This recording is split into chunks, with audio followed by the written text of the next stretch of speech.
welcome to the Fan of History. We have to make some decisions about the Old Testament. I'm just about to record the events of the 980s show, and I ran into several problems. So, is the Old Testament account of the 10th century BC history or myth? This is a hotly debated topic among historians, really hotly debated. There is poor archaeological evidence of things mentioned in the Bible for the 10th century, such as Solomon's temple, Solomon, the United Kingdom of Israel and Judah, even for the Kingdom of Judah itself. But there is some contested archaeological evidence. There are few non-biblical sources.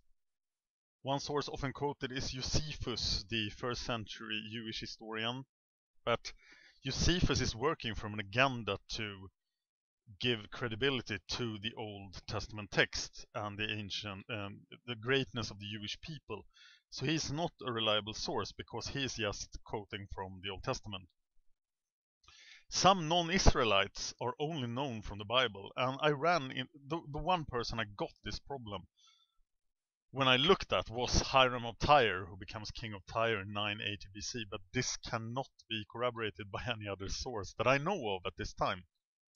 So I looked at what is the first person in the Bible that really exists, that really has a non-biblical source mentioning him. And it's either Omri or even better his son Ahab, king of Israel.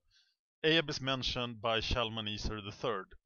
When we get to the Neo-Assyrian Empire, Shalmaneser III is a very important person because everybody gets pissed at him and want to make rebellion against him.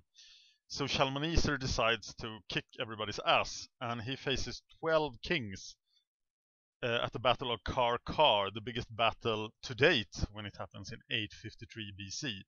And one of the kings that gets his ass kicked by Shalmaneser is King Ahab of Israel. So until we get to Omri or Ahab, I'll have to research Omri further to see if there's any historical evidence for him. Until we reach that time, we will not be talking about things in the Old Testament. So especially for this series of shows about the 10th century, there will be very little from the Old Testament. But don't worry, we have plenty to talk about.